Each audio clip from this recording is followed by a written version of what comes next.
શહેનશાહ અકબર રાજા દરબારમાં પધારી રહ્યા છે. દિલ્હી સલ્તનતના શહેનશાહ અકબર રાજા દરબારમાં પધારી રહ્યા છે.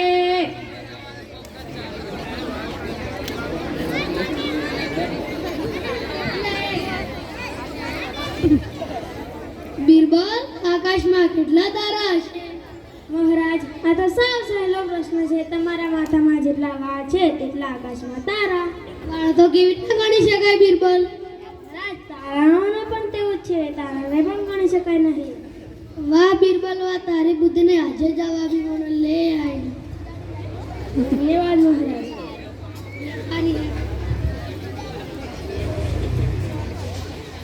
મહારાજ મહારાજ ન્યાય કરો. મહારાજ, હું લૂંટાઈ ગયો, બરબાદ થઈ ગયો. મારા સોનાના દાગીનાની ચોરી થઈ ગઈ છે.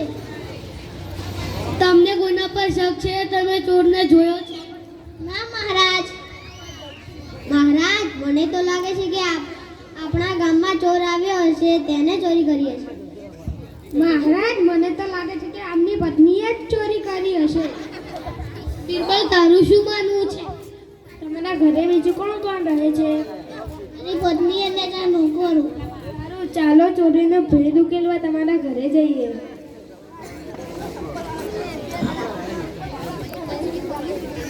અહીં આવો બધા.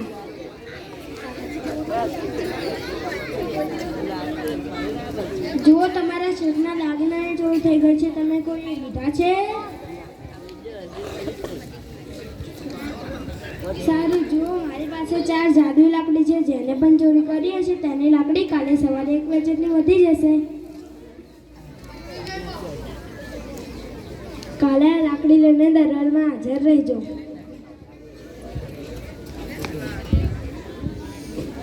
કોને ચોરી કરી હશે? આપણે તો કરી નથી. જેને કરી હશે? કોને ચોરી કરી હશે? આપણે તો કરી નથી. જેને કરી હશે એને ચિંતા હશે. લાવ લાકડી મૂકીને સૂઈ જાઓ. હાયા શેઠના દાગીને કોને ચોર્યા હશે? આપણે તો ચોરી કરી નથી. જેને ચોરી કરી હશે એની લાકડી સવારે 1 જેટલી વધી જશે. આપણે તો ચોરી કરી નથી. જેને ચોરી કરી હશે તેની લાકડી સવારે 1 જેટલી વધી જશે. લાવ, હું તો લાકડી મૂકીને સૂઈ જાઉં. દાગીનાને ચોરી તો મેં જ કરી છે. શું ખરેખર 1 જેટલી લાકડી વધી શકે? લાવ, 1 જેટલી લાકડી કાપી દો. હવે મને કોઈ જ ચિંતા નથી. લાવ, લાકડી મૂકીને શું.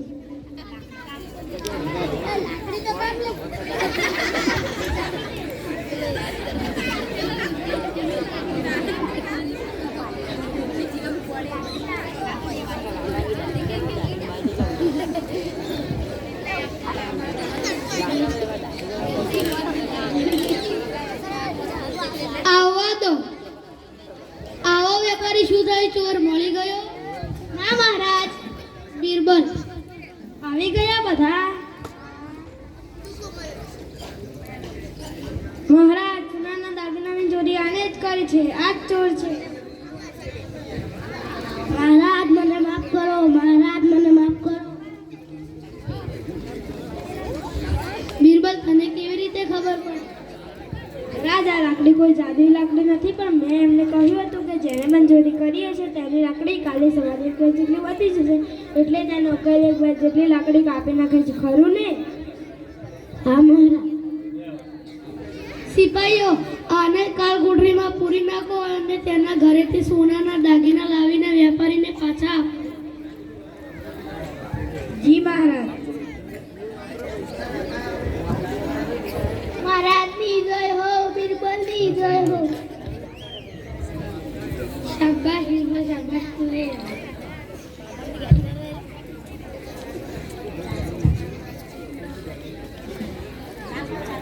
ચાલશે.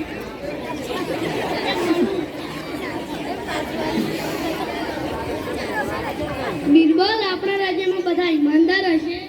ના રાજા, આપણા રાજ્યમાં બધા ઈમાનદાર નથી. કેમ? મને મારી પ્રજા પર પૂરો વિશ્વાસ છે. તને તે સાબિત કરવું પડશે. ભલે મહારાજ.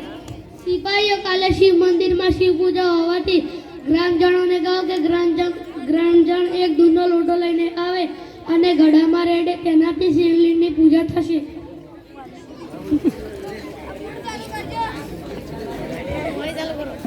પોઈન્ટ ચાલુ કરો.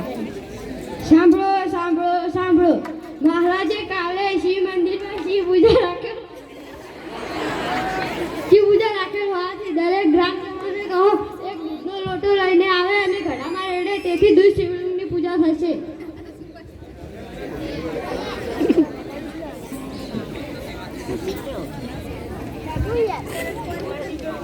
અરે બધા દૂધ લઈને આવશે, મારા પાણીના એક લોટાથી શું થશે? આ બધા તો દૂધ બેડીને આવ્યા લાગે છે, મારા એક પાણીના લોટાથી શું ફેર કરશે? દૂધનો ભાવ કેટલો બધો વધી ગયો છે. લાવ ને અંદર એક પાણીનો લોટો રેડી દઉં, કોને ખબર પડશે?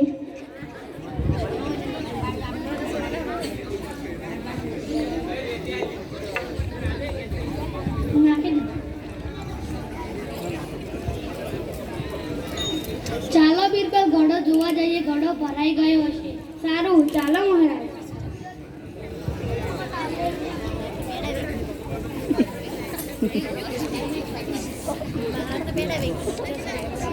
અરે આ તો પાણી છે, કોઈ દૂધ રેડી જ નહીં. રાજાજીએ કહ્યું હતું ને કે આપણા રાજ્યમાં બધા ઈમાનદાર નથી. સાચી વાત બિરબલ. બસ બિરબલ લે આવીને.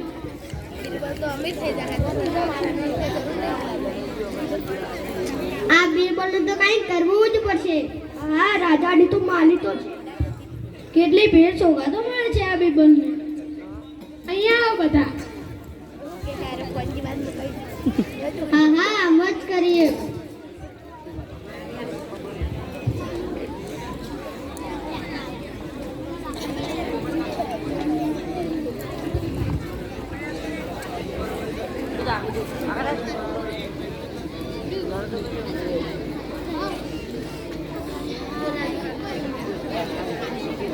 મહારાજની જય હો, મહારાજની જય હો. મહારાજ મહારાજ, મને તમારા પિતાશ્રી સપનામાં આવ્યા હતા. તેમને કહ્યું હતું હું સ્વર્ગમાં મજાથી જાઉં છું અને તમને બધાને યાદ કરું છું. પણ મારા રાજ્યમાં એક મુશ્કેલી આવી છે. તે મુશ્કેલીને સુધારવા મને એક બુદ્ધિશાળી વ્યક્તિ જોઈએ છે. તેને મારા રાજ્યમાં હાજર કરો. આ તમારા પિતાશ્રીનો હુકુમ છે. શું મારા પિતાશ્રી તમારા સપનામાં આવ્યા હતા? તેમણે મુશ્કેલી છે. આપણા દરબારમાં કોણ છે જે મારા પિતાશ્રીને મુશ્કેલીમાંથી બહાર કાઢે? મહારાજ, આપણો બિરબલ તેના જેવું બીજું બુદ્ધિશાળી બીજું કોઈ નથી. હા મહારાજ, બિરબલને મોકલવો જ જોઈએ. હા મહારાજ, તમારા પિતાજીનો હુકુમ છે. પણ બિરબલ સ્વર્ગમાં જશે કેવી રીતે? મહારાજ, બિરબલને જીવતી સમાધિ આપશું તો તે સીધા સ્વર્ગે જશે અને તમારા પિતાશ્રીને મુશ્કેલીમાંથી બહાર કાઢશે. મહારાજ, પણ બિરબલ, તારા માટે મને ખૂબ જ દુઃખ છે, પણ અમારા પિતાશ્રીનો હુકમ એ મને માનવો જ.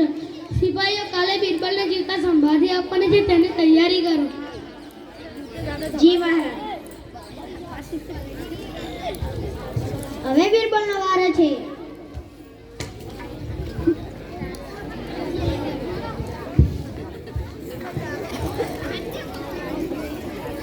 નક્કી દરબારની ચાલ છે. મને રાજ દરબારમાંથી બહાર કાઢવા માટે પણ આનો વિચાર બિરબલ વિચાર નહીતર કાલે તારે જીવતા સમાધિ આપવી પડશે.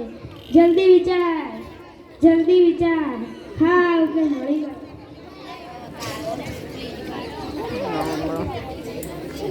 સિપાહીઓ, તૈયારી થઈ ગઈ? જી મહારાજ.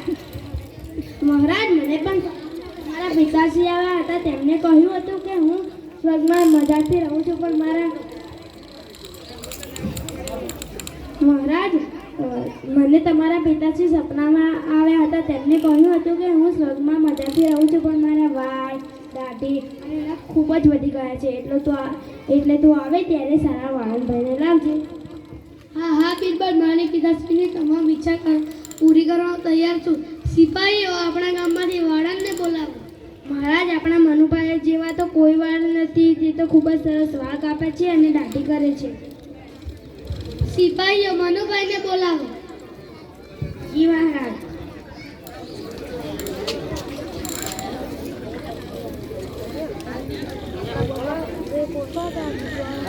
ચાલો, તમને મહારાજે બોલાવ્યા છે.